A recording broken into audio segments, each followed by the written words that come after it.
জিলহজ মাসে 10 দিনের আমল আল্লাহর কাছে সবচেয়ে প্রিয়।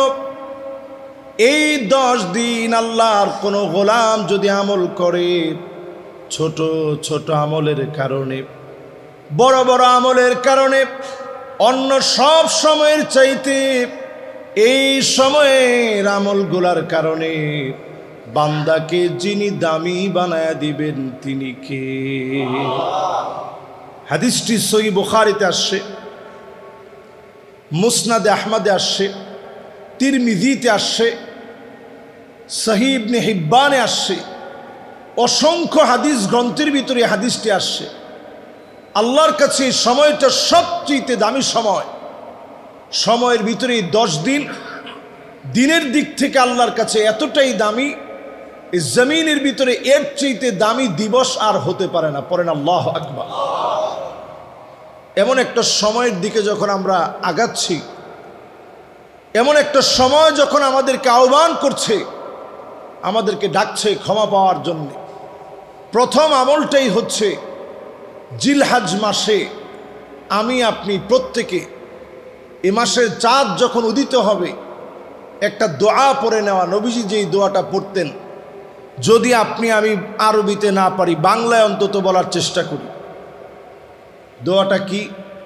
নবীজি বলতেন, আল্লাহু আকবার, আল্লাহু আকবার, আল্লাহু আকবার, আল্লাহুম্মা আহিল্লাহু আলাইনা বিল আমনি ওয়াল ঈমান ওয়াস সালামাতি ওয়াল ইসলাম ওয়াত তাওফীকি লিমা তুহিব্বু ওয়া তারদা রব্বি ওয়া রাব্বুকাল্লাহ হিলালু রুশদি ওয়া খাইর।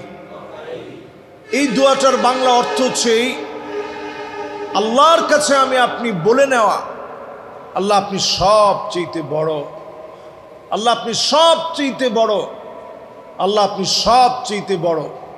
আল্লাহ আপনি আমাকে একটা নতুন চাঁদ দিয়েছেন, নতুন একটা মাস আল্লাহ আপনি আমাকে দান করেছেন। এই মাসের পূর্ণ বরকত আল্লাহ আপনি আমাকে দান করেন, নিরাপত্তার চাদরে বেষ্টিত করেন। এই মাসটাকে আমার জন্য শান্তিময় করে দেন। আল্লাহ চাঁদেরও মালিক আপনি, আমারও মালিক আপনি। এই মাসে পছন্দনীয় কাজগুলা করার তৌফিক দান করেন। যেই কাজে আল্লাহ আপনি খুশি হবেন এমন কাজগুলা বেশি বেশি করার তৌফিক দেন। এই চাঁদটাকে, এই মাসটাকে আমার জন্য কল্যাণকর বানায় দেন। এই দোয়া আল্লাহর যে গোলাম পড়বে, পুরা মাসটাকে আল্লাহ পাক নিরাপত্তার চাদরে বেষ্টিত বানায় দেবে। সুবহানাল্লাহ। জিলহজ মাসের প্রথম আমল চাঁদ নিজে দেখে এই দোয়াটা পড়ে নেয়া। কাজটা সহজ না কঠিন? আমরা এই সুন্নাহটা এখন ছেড়েই দিয়েছি। যদি মেঘাচ্ছন্ন আকাশের কারণে দেখতে না পারেন, অন্তত আপনি ছাদের উপরে উঠলেন, ট্রাই করলেন, যতটুকুন চেষ্টা আপনি করছেন চাঁদটা দেখার জন্য, দোয়াটা তখন পড়লেন। এই পড়ার মধ্য দিয়ে আমার আপনার সওয়াবের একটা দরজা খুলে যাবে। এ মাসকে যিনি বরকতে পরিপূর্ণ করবেন তিনি কি? দ্বিতীয় নম্বরে, জিলহজ মাস আসার সঙ্গে সঙ্গে পারলে রোজা রাখা শুরু করবেন। আল্লাহর নবী টানা 9 দিন রোজা রেখেছেন। জিলহজ মাসের শুরু থেকে নিয়ে 9 জিলহজ পর্যন্ত রোজা রাখবেন। এ আমলটা আপনি যদি করেন, আল্লাহর নবীর সুন্নাহ মানলেন, জিলহজ মাসে রমাদানের পরে মোবারক এই জিলহজে বরকতপূর্ণ রোজা রাখার মধ্য দিয়ে আপনার গুনাহগুলা যিনি মাফ করে দিবেন তিনি কে?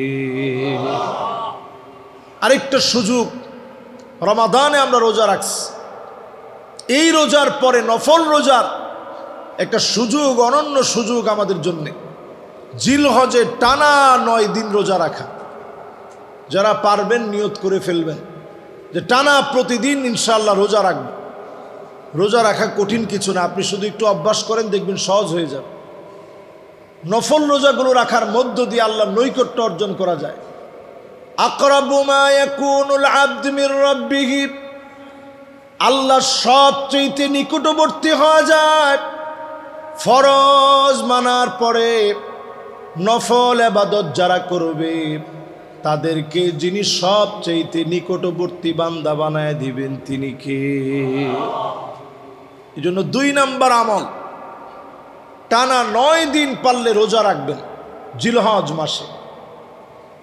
3 নাম্বার আমল নবীজি আমাদেরকে শিখিয়ে দিলেন, ফাআকসিরু ফীহিন্না আত-তাকবীর ওয়াত-তাহলিল ওয়াত-তাহমিদ। এই জিলহজ মাসের মুবারক সময়ে 3টা জিকির বেশি বেশি করা। বলেন কয়টা জিকির? সবাই বলি কয়টা? 1 নাম্বার জিকির হবে তাকবীর। তাকবীর মানে আল্লাহু আকবার। তাকবীর মানে কি? দেখবেন ফিলিস্তিনের ছোট ছোট বাচ্চা জালেমের জুলুমের শিকার হয়ে তারা দেখবেন স্লোগান দেয় তাকবীর আল্লাহু আকবার, তাকবীর আল্লাহু আকবার। এই তাকবীরটা বেশি বেশি দিবেন। জিলহজ মাসের চাঁদ দেখার পর থেকে এই তাকবীর শুরু হয়ে যাবে। আল্লাহু আকবার, আল্লাহু আকবার, আল্লাহু আকবার, আল্লাহু আকবার, যত পারেন বলবেন। এরপরে তাহলিল, লা ইলাহা ইল্লাল্লাহ, লা ইলাহা ইল্লাল্লাহ বলার চেষ্টা করবেন। ফায়দাটা কি? লা ইলাহা ইল্লাল্লাহ যদি আপনি একবার বলেন, নবী আলাইহিস সালাতু ওয়াস সালাম বলছেন জাদ্দিদু ঈমানাকুম, তোমরা তোমাদের ঈমানটারে একটু নতুন করো। তো সাহাবায়ে কেরাম বিনয়ের সঙ্গে প্রশ্ন করলেন, নবী কাইফা নুজাদ্দিদু ঈমানানা, ঈমানটারে আমরা নতুন বানাবো কেমনে? নবীজি সাল্লাল্লাহু আলাইহি সাল্লাম বললেন, কাসসিরু যিকরা লা ইলাহা ইল্লাল্লাহ। লা ইলাহা ইল্লাল্লাহ তুমি যদি বারবার বলো তোমার ঈমানটা নতুন হবে। আল্লাহু আকবার। আমরা আমাদের ঘরবাড়ি একটু রংটা যদি, চুনাটা যদি ডিস্টার্ব হয়ে যায়, এটাকে আমরা সংস্কার করি। প্লাস্টার যদি খসে পড়ে, এটাকে আমরা সংস্কার করি। ঈমানকে যদি আপনি সংস্কার করতে চান, তাজদীদ করতে চান, নতুন করতে চান, লা ইলাহা ইল্লাল্লাহ বেশি বেশি পড়া। বলেন কি পড়ব? এর দ্বারা আল্লাহ তাআলা ঈমানটাকে নতুন করে দিবে, নবায়ন করে দিবে। শুধু নতুন নবায়ন করবে না, আমাদের মনের ভিতরে শয়তান কত রকমের ওয়াসওয়াসা ঢুকায় দেয়। এই ওয়াসওয়াসার কবলে পড়ে কখনো কখনো আমরা ঈমান হারা হয়ে যাই।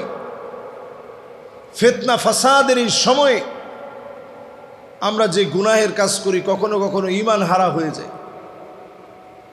এই ঈমান হারা অবস্থায় আপনি যখন লা ইলাহা ইল্লাল্লাহ বলবেন, ঈমানটাকে আল্লাহ তাআলা আবার নবায়ন করে দিবে। আল্লাহু আকবার। এই জন্য 3 নাম্বার কাজ, নবী আলাইহিস সালাতু ওয়াস সালামের হাদিস অনুযায়ী এই সময়ে তাহমিদ, আল্লাহর প্রশংসা আদায় করা, আলহামদুলিল্লাহ বেশি বেশি বলা। আলহামদুলিল্লাহ নিয়ে সায়েন্টিস্টরা গবেষণা করে অবাক হয়েছে। শুধু প্রশংসা করলে মানুষের ব্রেনের ভিতরে যে একটা পরিবর্তন হয়, কৃতজ্ঞ মানুষের ব্রেন আর অকৃতজ্ঞ মানুষের ব্রেনের ভিতরে বিরাট পার্থক্য আছে। যারা কৃতজ্ঞতা বোধ থেকে আলহামদুলিল্লাহ বলে, আল্লাহ তাআলা নানাভাবে তাদেরকে সুস্থ রাখেন। পড়েন আল্লাহু আকবার। দুনিয়ার জীবনে আল্লাহ সুস্থ রেখে আউয়ালু মান ইউদআ ইলাল জান্নাল হামিদুন, আল্লাহর জান্নাতের ভিতরে প্রথম কাতারের জন্য সেদিন আল্লাহ ডাকবেন। দলে দলে লোকদেরকে প্রথম কাতারে দাঁড় করায় দিবেন।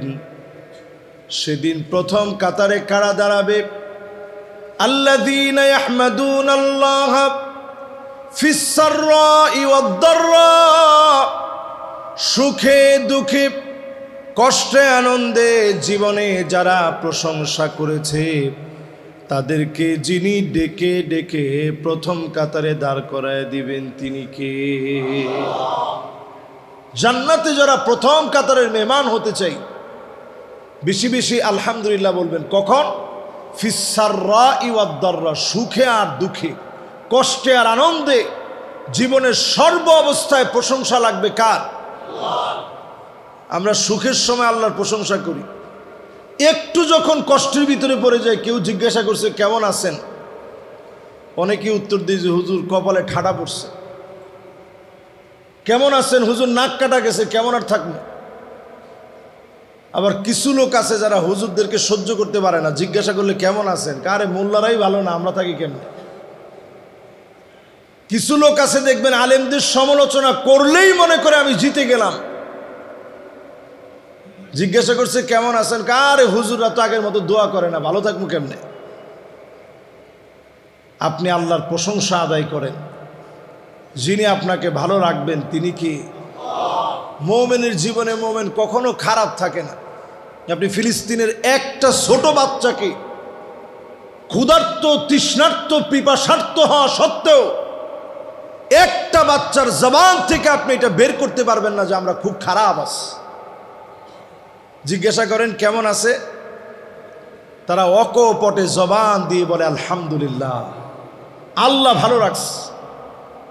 এই যে আল্লাহর প্রশংসা করে আল্লাহর গোলামেরা মালিকের শুকর গুজারি আদায় করে, এজন্য যেন আল্লাহর প্রশংসা কখনো ভুলে না যায়।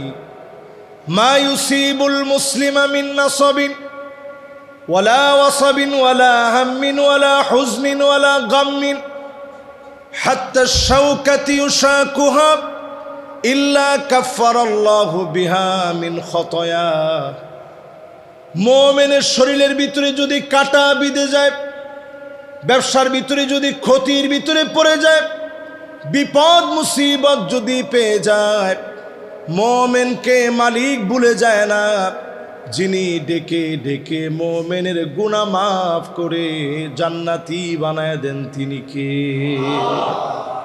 যতগুলা বিপদে আপনি পড়লেন জীবনে, আপনি খেয়াল রাখবেন এই বিপদগুলো আল্লাহ তাআলা বিভিন্নভাবে পরীক্ষা নিয়েছেন।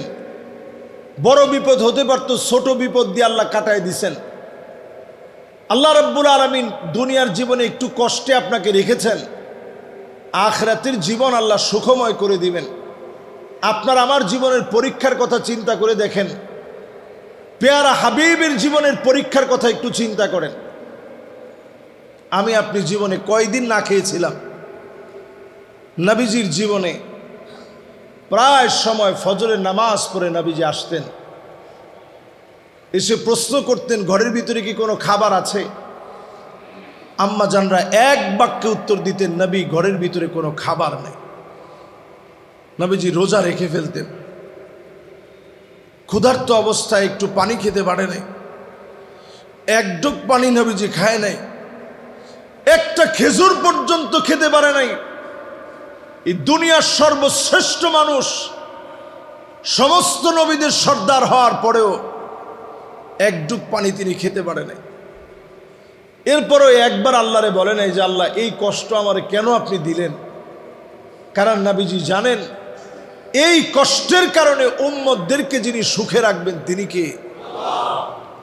আজকের আরবের দিকে তাকায় দেখেন, এই বিলাসী জীবন, কোনো কিছুর অভাব নাই। এগুলো নবীদের অবদানের কারণে, পরীক্ষায় সবরের কারণে আল্লাহ দিয়েছেন। যেই ঘরটার সামনে আমরা প্রদক্ষিণ করি, কাবাকে তাওয়াফ করি, এই ঘরটা যখন প্লাবনের পরে যখন একটা সাইড যখন ঢুকে গিয়েছিল, আল্লাহ পাক এই ঘরটাকে পুনর্নির্মাণ করাবেন। ইব্রাহিম আলাইহিস সালামরে বললেন তুমি তোমার সন্তানটারে রেখে আসো। ৮৬ বছর পরে সন্তান হইছে, বলছে যাও রেখে আসো। ইব্রাহিম আলাইহিস সালাম স্বীয় সন্তানকে যখন রেখে আসতেছেন, কলিজার ভিতরে টান লেগে গেছে। আল্লাহ আমি রেখে চলে যাচ্ছি। বারবার হাজার আলাইহিস সালাম জিজ্ঞাসা করছেন আমি কি আপনার সাথে কোনো অন্যায় করছি যে অন্যায়ের কারণে আপনি রেখে চলে যাচ্ছেন? নবী ইব্রাহিম আলাইহিস সালাম কোনো কথা বলেন না। হাজার আলাইহিস সালাম বললেন আমি কি আপনাকে ব্যথা দিয়েছি? কোনো জবাব নাই। আমার কোনো ব্যবহারে আপনি কষ্ট পেয়েছেন? কোনো জবাব নাই। এবার যখন নবী ইব্রাহিম আলাইহিস সালামকে প্রশ্ন করা হলো, আল্লাহ পাক কে আপনাকে অর্ডার করেছে মরু প্রান্তে রেখে যেতে? নবী ইব্রাহিম আলাইহিস সালাম চুপ থাকতে পারে নাই, জবাব দিলেন, হে আল্লাহ আমাকে অর্ডার করেছে।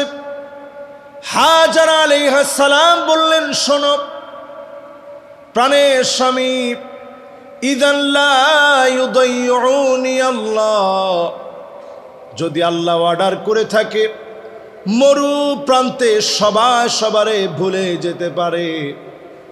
স্বামী তার স্ত্রীরে ভুলে যেতে পারে, স্ত্রী তার স্বামীকে ভুলে যেতে পারে। এই মরু প্রান্তে আমার একজন মালিক আছে, তিনি আমার আল্লাহ। কশিনকালেও তিনি মরু প্রান্তে আমাকে ভুলে যাবে না। এ কথা আল্লাহর এত পছন্দ লেগে গেছে, আল্লাহ একটু পরীক্ষা নিলেন, দেখি কতক্ষণ আমারে তুমি মনে রাখো। হাজার আলাইহিস সালামের কাছে একটুখানি খেজুর, সামান্য কিছু পানি ছিল। ফুরিয়ে যাওয়ার পরে শিশু বাচ্চা যখন ক্ষুধার যন্ত্রণায় ছটফট করছে, মায়ের বুক থেকে যখন খাদ্য বন্ধ হয়ে গেছে, হাজার আলাইহিস সালাম পানির জন্য ছুটাছুটি শুরু করছে। এই সাফা আর মারওয়াতে যেখানে আমরা এখন দৌড়াই, সবুজ বাতি দেওয়া আছে, দেখছেন না আপনারা? এই সবুজ বাতি দেওয়া জায়গাটা এখন আমরা দৌড়াই। এই জায়গায় গিয়ে মা দৌড় মেরেছে, আল্লাহর কাছে এত পছন্দ লেগে গেছে। আজ অবধি হাজিদের জন্য কাজটাকে আল্লাহ আবশ্যক বানায় দিয়েছে। আল্লাহ, আপনি উমরা করতে যাবেন, 7 বার তাওয়াফ করার পরে সাফা মারওয়ায় সাই করা লাগবে, এরপরে হালাল হতে হবে। হজ করতে যাবেন, এই জায়গায় আপনাকে দৌড়াইতে হবে। তো দৌড়ানোর এক পর্যায়ে তিনি তাকায় দেখেন ছোট্ট শিশু বাচ্চার পায়ের নিচ থেকে পানি উঠতেছে। উনি দৌড়ায় আইসা ওনার ভাষায় বললেন, জম জম, মানে থাম থাম, যেই পানির জন্য এতক্ষণ দৌড়াইলাম এই পানি যায় কই? তিনি থামতে বললেন। আল্লাহ তাআলা নির্দিষ্ট একটা জায়গার ভিতরে এমন পানি দিলেন, সেকেন্ডে সেকেন্ডে এত লিটার পানি উঠানো হয়, কিন্তু পানির লেয়ার সামান্য একটু নিচে নেমে গেলে মুহূর্তের ভিতরে আল্লাহ তাআলা আবার এটা পরিপূর্ণ করে দেন। সুবহানাল্লাহ। যেই পানি নিয়ে গবেষণা করে বিজ্ঞান অবাক, খাদ্যের যে উপাদান আছে, ভিটামিন বলেন, আমিষ বলেন, শর্করা বলেন, প্রোটিন বলেন, এগুলা খাইলে যেমন আমরা শক্তিশালী হই, ক্ষুধা নিবারণ হয়, শুধু এই পানিটার ভিতরে খাদ্যের সব উপাদান আল্লাহ তাআলা দিয়ে রেখেছে। সুবহানাল্লাহ। আপনি নিজে ট্রাই করে দেখেন, জমজমের পানি শুধু খাবেন, খালি যদি আপনি পানি খান কলের পানি, বেশিক্ষণ আপনি ঠিক থাকতে পারবেন না, মাথা ঘুরাবে। একদিন যদি পুরা দিন আপনি নিয়ত করেন যে ভাত না খেয়ে, প্রোটিন না খেয়ে, আমিষ না খেয়ে শুধু পানি খাবেন, একটা পর্যায়ে গিয়ে দেখবেন আপনার পেট খারাপ হয়ে যাবে, মাথা প্রচণ্ড ধরে যাবে, আপনি ঠিক থাকতে পারবেন না। কিন্তু জমজমের পানি এমন পানি, আপনি পুরা দিন যদি নিয়ত করেন শুধু পানি খেয়ে থাকবো, এই পানি খেয়ে আপনি থাকতে পারবেন। বলেন আল্লাহু আকবার। এটা এমন পানি। ওই যে হাজার আলাইহিস সালাম ঠিক যখন তিনি আল্লাহর কাছে বলেছিলেন, ইযান লা ইউদাইউনি আল্লাহ, সবাই ভুলে গেল, আমার আল্লাহ আমারে ভুলবে না, আল্লাহ ঠিকই মনে রাখছে। আল্লাহু আকবার। এই জিলহজ মাসের মোবারক বরকতপূর্ণ আরো একটি আমল হচ্ছে, যারা নিয়ত করছেন কোরবানি দিবেন, মান আরাদা আহাদুকুম আইয়ুদাহি, যে ব্যক্তি নিয়ত করে ফেলেছে আমি কোরবানি দিব, সেই লোকটা আজ থেকে, যখন জিলহজ মাসের মোবারক, আজকে থেকে না, জিলহজ মাসের মোবারক চাঁদ যখন দেখা দিবে, সেই সময়ের আগেই আপনি আপনার চুল কেটে ফেলবেন, আপনি আপনার নখ কেটে ফেলবেন, আপনি আপনার মুছটাকে সাইজ করে ফেলবেন, অবাঞ্ছিত যে লোমগুলো আছে এর আগে আপনি পরিষ্কার করে ফেলবেন। জিলহজের এই 10 দিন মুবারক সময় কোরবানি করার আগ পর্যন্ত আপনি আর নখ কাটবেন না, চুল কাটবেন না, গোঁফ ছোট করবেন না, অবাঞ্ছিত কোনো লোম আপনি কাটবেন না। এটা আপনি ছেড়ে দিবেন। নবী সাল্লাল্লাহু আলাইহি সাল্লাম ছেড়ে দিয়েছেন। বাচ্চাদেরকেও আপনারা এই সময়টাতে, যেহেতু কোরবানির সময়, যারা কোরবানি দিতে পারেন না তারাও নিয়ত করে আমল করবেন যে আল্লাহ আমি তো কোরবানি দিতে পারলাম না, কিন্তু জিলহজের বরকতপূর্ণ সময়ে নবীজি এই আমলটা করছে, আল্লাহ আপনি আমার অন্তত সওয়াবটা দিয়েন। আমি কোরবানি দিতে পারি নাই কিন্তু আমলটা করছি, আল্লাহ আপনি সওয়াব দিয়েন। আল্লাহ আতিয়াব ওয়া আকসার, আল্লাহ এর চাইতে মহাপবিত্র। আপনি যদি নিয়ত করেন, আমল করার চেষ্টা করেন, অবশ্যই যিনি সওয়াব দিয়ে দিবেন তিনি কে? তাহলে গেল 4 নাম্বার। 5 নাম্বার আমল, এই সময় মুবারক বরকতপূর্ণ সময়ে নফল ইবাদত বেশি বেশি করা।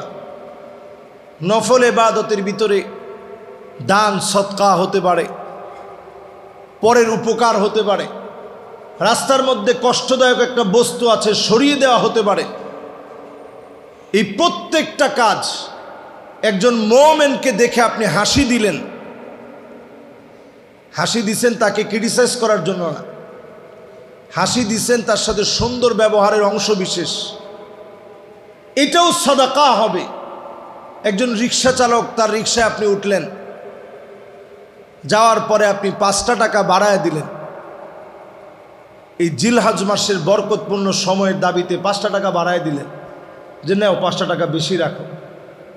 তার মনটা একটু খুশি হবে যে লোকটা আমারে 5টা টাকা বেশি দিস। নবী আলাইহিস সালাম বলছেন, ইন্না মিন আবাররিল বির আই ইউদখিলা সুরুর ফি কলবি আহাদিকুম। এই যে আরেকজনের মনে আপনি একটু আনন্দ প্রবেশ করিয়ে দিয়েছেন, এটা ওই দিনের ভিতরে সবচেয়ে সওয়াবের কাজ হিসাবে গণ্য হবে। বলেন আল্লাহ। এই কাজটা আমরা করব।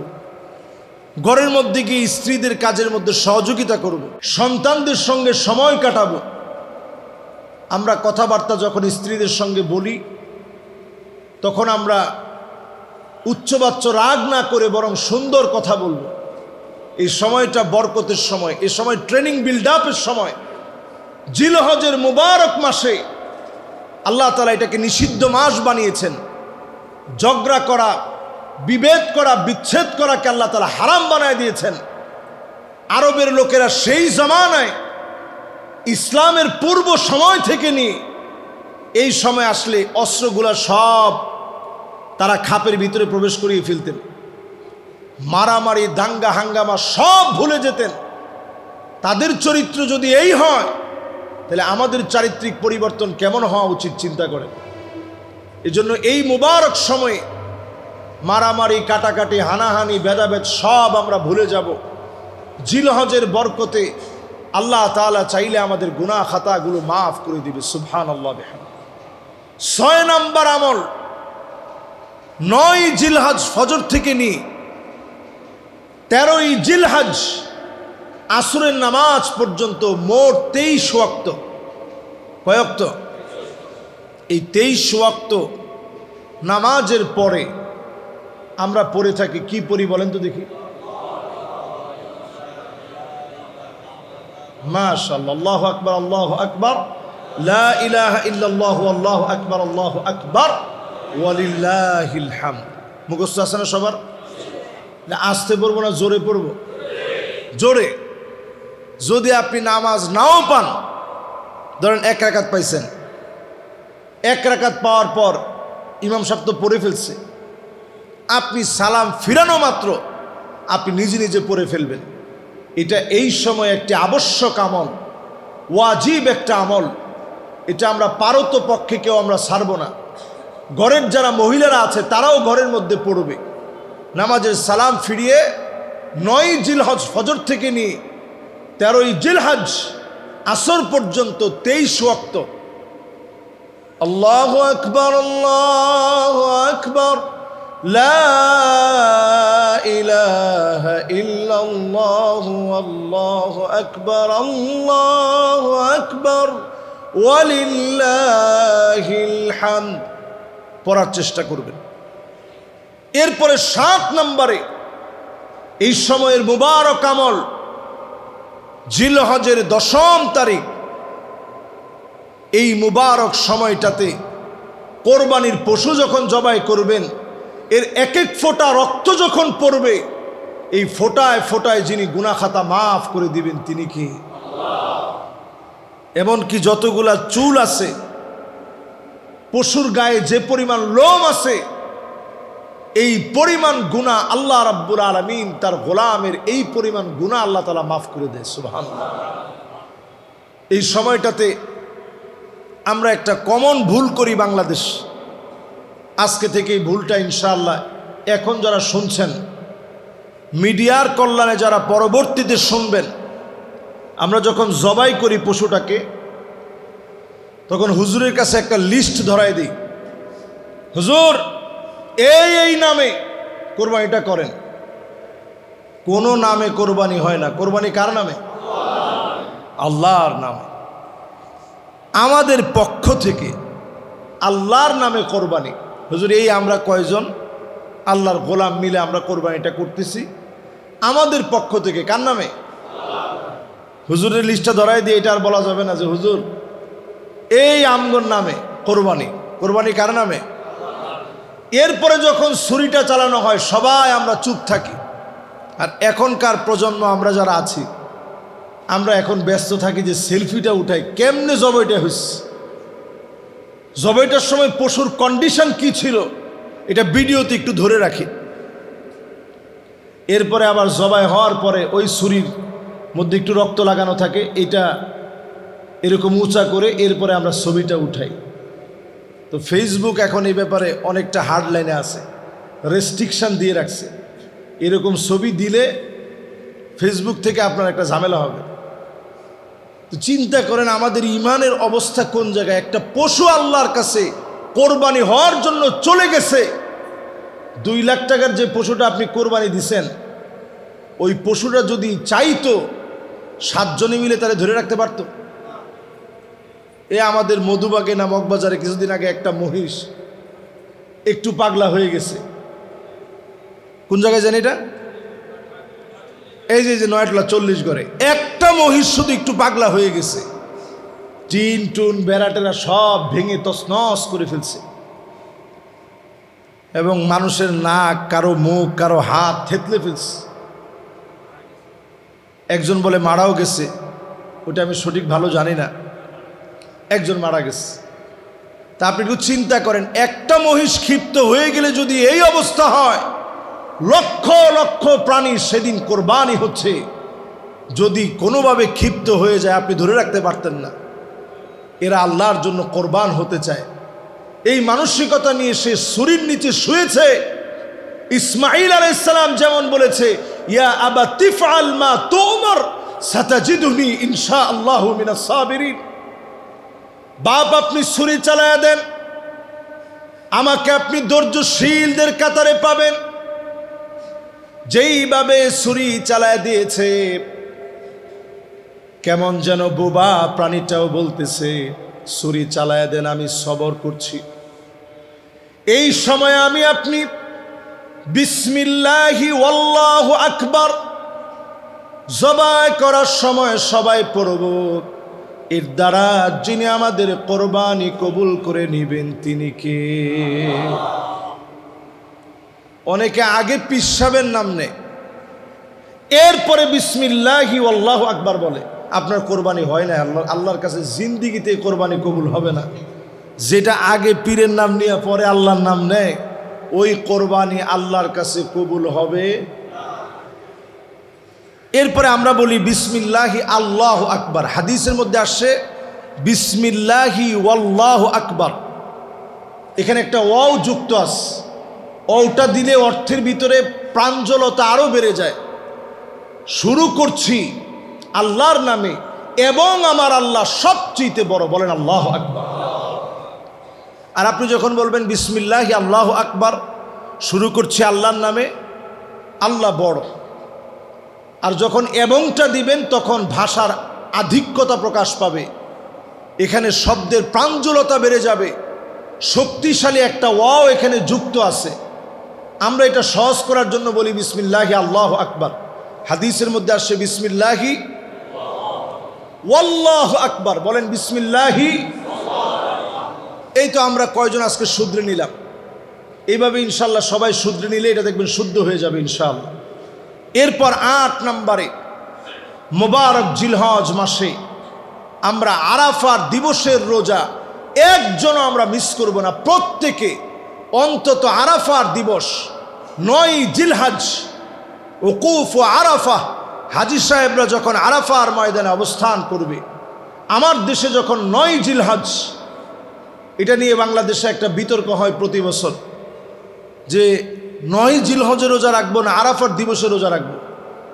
আমি এই ক্ষেত্রে বলি, আপনি টানা জিলহজের প্রত্যেক দিন রোজা রাখেন, এটাও তো হাদিস দিয়ে প্রমাণিত। আমাদের দ্বন্দ্ব কলহ করা কোনো দরকার নেই। টানা জিলহজের 9 দিন রোজা রাখেন, শুধু ঈদের দিন ছাড়া এই সময়টাতে আপনি রোজা রাখেন।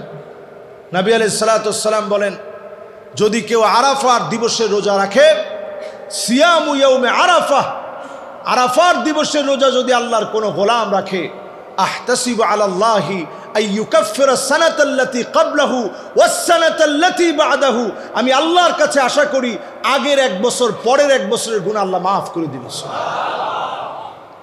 আল্লাহু আকবার। এই মুবারক আরাফার দিবসের রোজা কারো যেন মিস না হয়। 9 নম্বরে এই মুবারক জিলহজের বরকতপূর্ণ সময়ে যারা আমরা হজে যেতে পারি নাই, আল্লাহর কাছে আমরা অন্তত দোয়া করতে থাকি, আল্লাহ এই সময়ে আপনি ভালো ভালো কাজ করান, এই সময়ে বেশি বেশি কল্যাণকর কাজ করান, আল্লাহ বেশি বেশি সওয়াবের কাজ করান। হাজী সাহেবরা যখন এক একটা জায়গায় অবস্থান করবে, আপনি নিজে মনের ভিতরে আনতে থাকেন যে আল্লাহ এই জায়গায় যদি আমি যেতে পারতাম, মুজদালেফায় যদি আমি থাকতে পারতাম, আল্লাহ আমি যদি আরাফার ময়দানে যেতে পারতাম, মিনায় যদি অবস্থান করতে পারতাম।